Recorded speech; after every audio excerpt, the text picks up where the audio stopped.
Hannibal of Carthage, the general who defied Rome. Picture this, guys. It's 218 BC, and a Carthaginian general named Hannibal Barca is doing the unthinkable, leading 90,000 men, 12,000 cavalry, and 37 war elephants over the Alps to invade Italy.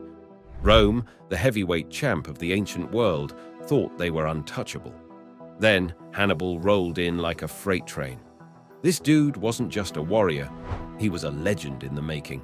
A leader who turned strategy into an art form and made Rome sweat for 16 years. Who was he? Born in 247 BC in Carthage, he swore as a kid to burn Rome to the ground, and damn near did it. In the next 10 minutes, we're hitting his whole saga. His early days, his ballsy campaigns, his epic wins, and his final stand. This is history for men who respect guts, grit, and genius. Let's roll. Early life. Hannibal came up in 247 BC in Carthage, a city still pissed from losing Sicily to Rome in the First Punic War, 264 to 241 BC. His dad, Hannibal Barca, was a badass general who said, "We're not done yet." He dragged the family to Spain to rebuild Carthage's mojo with silver mines and conquests. Picture a 9-year-old Hannibal standing by a sacrificial fire, swearing to his dad, "I'll use fire and steel to crush Rome." That's not just a kid talking smack. That's a vendetta locked in. He grew up on battlefields, learning war from Hamilcar.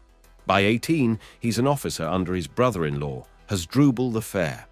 Then, in 221 BC, Hasdrubal gets assassinated, and at 26, Hannibal's the boss, voted in by the army, backed by Carthage. Roman historian Livy said he had fire in his eye, charisma, brains, and a mean streak. He spoke Greek, Latin, and local tongues, studied strategy, and had brothers Hasdrubal and Mago ready to ride with him. In 219 BC, he lights the fuse for the Second Punic War, hitting Saguntum, a Roman ally. Rome says, "Hand him over." Carthage says, "Nah." Hannibal's next move, insane. The crossing of the Alps. Spring 218 BC, Hannibal's not waiting for Rome to flex. He grabs 90,000 infantry, 12,000 cavalry, and 37 war elephants from New Carthage, today's Cartagena, Spain, and heads north. His plan: hit Italy from the top, dodging Rome's navy. The Alps are a beast, rugged, icy, no GPS. Scholars argue over the pass, Montgenèvre or Traverset, but it's a 16-day grind either way. Local tribes like the Allobroge rain rocks and spears from above. Snow buries men alive, ice slips up the elephants, thin air chokes everyone. There's this wild story, maybe hyped up, that Hannibal blasts boulders with fire and vinegar. Nuts, right? By the time he hits Italy's plains, he's down to 26,000 men and a few elephants. Losses? Brutal. Impact? Priceless. Rome's shaking. Some dude just conquered nature to bring war to their turf. That's leadership on steroids, taking the hardest path because it's the boldest. He lands in late 218 BC, and it's game on. Battle of Trebia. December 218 BC, Hannibal's first big punch in Italy, the Battle of Trebia. He's got 40,000 men against 40,000 Romans under Sempronius Longus. The Romans are cocky, itching to fight. Hannibal plays them like a fiddle. He sends skirmishers to bait them across the icy Trebia River, chest-deep, freezing water. Sempronius bites, marches his soaked, shivering army over. Hannibal's waiting, hides his brother Mago and 2,000 cavalry in a gully. The Romans charge, thinking they've got this. Then bam, Mago's cavalry slams their rear, Hannibal's main force hits the front. It's a slaughter. Thousands of Romans die, the rest run. Lesson here? Use the terrain, set the trap, and let your enemy screw himself. Hannibal's just warming up. Battle of Lake Trasimene. 217 BC, Hannibal doubles down at Lake Trasimene. He's facing 30,000 Romans under Gaius Flaminius. He picks a killer spot, a narrow path by the lake, hills on one side, water on the other. Fog rolls in. perfect cover. He hides his army in the hills overnight. Gauls, Spaniards, Africans, all locked in. The Romans march through, clueless. Morning hits, fog's thick, and Hannibal strikes. His troops pour down the slopes, cavalry seals the exits. It's chaos. 15,000 Romans cut down in hours, Flaminius dead, no escape. Biggest ambush in history at the time. Hannibal's showing Rome he's not just strong, he's smart. Outthink your opponent, and you own them. Next stop? Cannae. Battle of Cannae. 216 BC, Hannibal's peak, Cannae. He's got 50,000 men, outnumbered by 86,000 Romans under 2 consuls. Doesn't matter. He pulls off the double envelopment, a move so slick it's still taught today. He sets a crescent of weaker troops in the center, Gauls and Spaniards, baiting the Romans to push in. They bite, thinking they're winning as the line bends back. Then his elite African infantry on the wings swings in, and his cavalry, led by Numidians, smashes the Roman rear. It's a kill box. Estimates say 30,000 to 70,000 Romans die.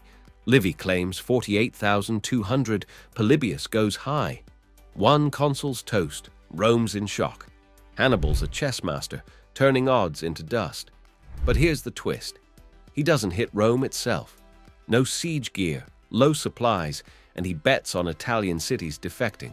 Some do, most don't. Was that his big miss? You tell me. Defeat at Zama. Hannibal owns Italy for years, but Rome adapts. Quintus Fabius stalls him with guerrilla tactics. In 207 BC, his brother Hasdrubal's head lands in his camp, Rome's brutal flex. By 203 BC, Scipio Africanus invades Africa, forcing Hannibal back home. 202 BC, Battle of Zama. Hannibal's got 40,000 to 50,000 men. Scipio's rocking 25,000 to 30,000 plus Numidian cavalry that ditched Carthage. Scipio flips the script, funnels Hannibal's elephants into lanes where they're useless, then outflanks with cavalry. Hannibal loses hard. Carthage surrenders, hands over Spain, pays a fortune. Second Punic War's done, Rome's king. Later, life and legacy. Post-Zama, Hannibal's not out. He becomes a suffete. Think mayor in Carthage, fixes finances, pisses off corrupt elites. Rome hunts him, so in 195 BC, he bolts. Exile time. He advises Syria's Antiochus III, but that flops at Magnesia in 190 BC. By 183 BC, he's in Bithynia, 64 years old, cornered by Romans. He downs poison, dies free, not caged. Alpha to the end. His legacy? Cannae's studied by Napoleon, Patton. Hell, any guy who respects strategy. Crossing the Alps, that's raw guts. He lost, but Rome never forgot him. Conclusion. Hannibal of Carthage was a titan, bold, brilliant, relentless. He swore to wreck Rome at 9, cross the Alps at 29, smashed them at Trebia, Trasimene, and Cannae, and kept swinging till 64. He humbled Rome but didn't break it. His wins were epic, his loss reshaped the world. Livy called him the greatest general ever. Maybe he's right. Fellas, what's your take? Was not hitting Rome after Cannae a genius call or a choke? Hit the comments, smash that like button, subscribe for more badass history. Hannibal defied an empire. Now go defy your limits.